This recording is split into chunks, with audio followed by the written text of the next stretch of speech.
Hello, my lovely viewer. My name is Praise Pamatian, aka It's Just Praise.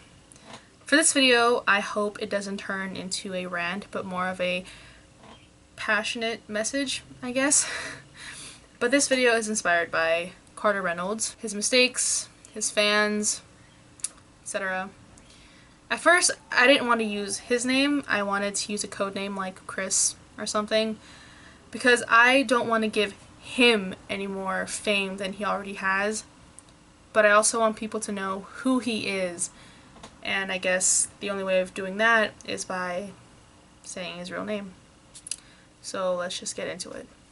Carter Reynolds, for those of you who don't know who he is a Viner, a Vine famous person, with 4.3 million followers on Vine, 2.3 million followers on Twitter, no, 2.4 million now, which is insane, and 2.9 million followers on Instagram.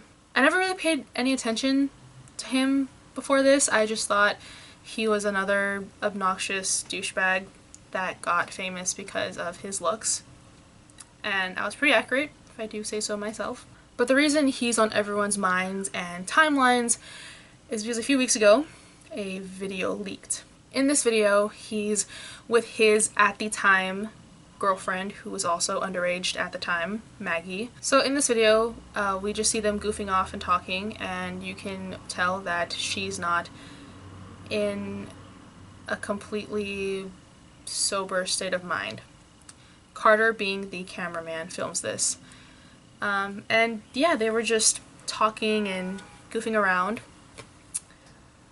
until Carter decides to whip his dick out and pressure her into oral sex. And she repeatedly says, "No, that makes me uncomfortable." But Carter proceeds to chant, "Do it, do it." And that's pretty much the end of the video. Many people on social media were absolutely furious when they saw this, and I mean furious. They started calling him a rapist and an asshole and other words that I don't feel comfortable saying. On his Twitter, he reacted saying he never wanted the video to leak. His iCloud got hacked. He was sorry to Maggie and everyone affected.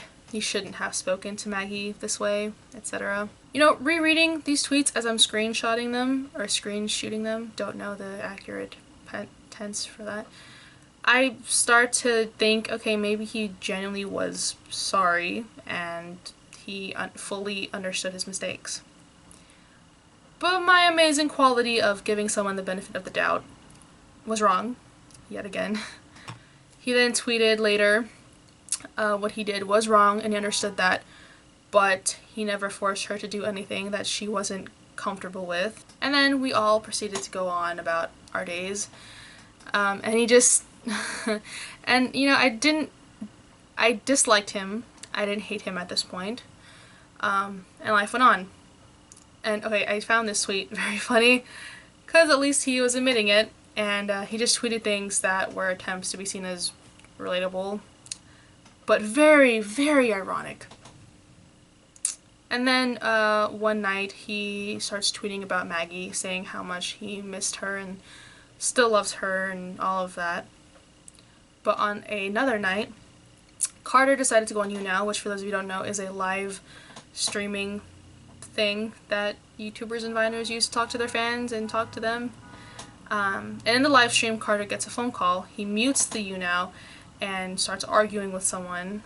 And apparently Maggie was in the hospital for a suicide attempt. Now, I'm not 100% sure if she was in the hospital. That's just what I've seen on Twitter, so forgive me if I'm wrong. Which led to this tweet from Carter. He got even more hate and death threats and people telling him to kill himself. And now I do agree that Carter is a piece of shit, but no one deserves to be told that they should kill themselves. Like, suicide is not a joke. It should never be joked about. But Carter's reaction was not great. He thought it was appropriate to tweet this. And to be completely honest, we, as in the people of other fandoms and people who are aware of the situation, had a feeling that he wasn't going to do anything, because when people are suicidal they don't take it out on social media. There are other, the factors point out to suicide, he was pretty much doing the exact opposite. You know, he was just doing this for pity and attention. Turns out we were right. Next day, he tweeted saying he was sorry and that he's fine now and that he was going to take a break from social media. 2 days really does the trick, doesn't it, Carter? Fast forward to the week of VidCon, which just passed.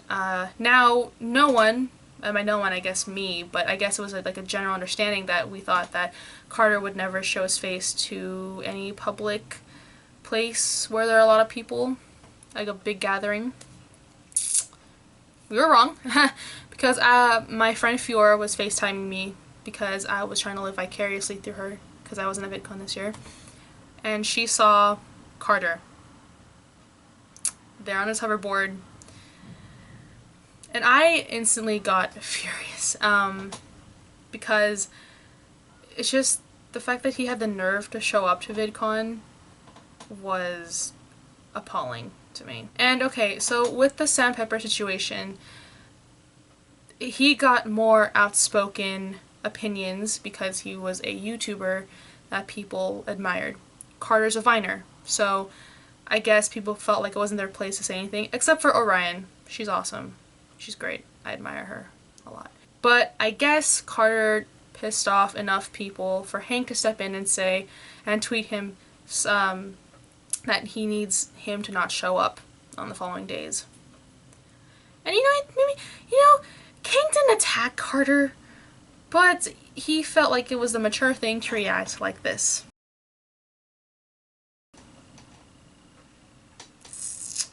Yeah, so Carter didn't leave VidCon. He stayed at the hotels and blah blah blah. Very annoying. But so, the reason this whole Carter thing bothers me to my very core is because he's on this pedestal for a lot of young teenagers, not just girls, but also young men who admire him, but his fan base is mainly young women. When this first broke out, his fans were still supporting him and trending hashtags like "We Love You Carter," and yesterday they trended the hashtag "Respect for Carter," and it scares me that these girls don't understand what he did and how he handled it was wrong and unhealthy. And I hate that someone like him is still popular. I mean, the fact that he's still pretty much growing terrifies me.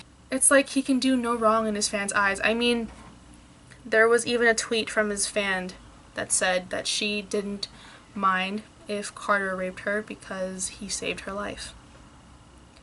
I'm not going to show that tweet, but just be aware that it exists, and I hope you're as scared as I am now. There are fans also calling Maggie a slut and a whore, but in reality this was a private video that was not intended for anyone else's eyes, and like, whether or not Maggie is or is not sexually active, it's none of our business. You know, slut shaming and why it's wrong is for a whole other video. And I know my voice in the YouTube community isn't there. Like, I only have 51 subs, and you know, my subs are mostly friends and family. I just want people to know that they deserve a lot more than what Carter is doing. Like, they deserve a better idol, is pretty much what I'm saying. I feel like through supporting Carter, you're not supporting or respecting yourself. No one should ever think that something like rape is ever okay. And I also thought that Carter wasn't a rapist, just a sexual assaulter.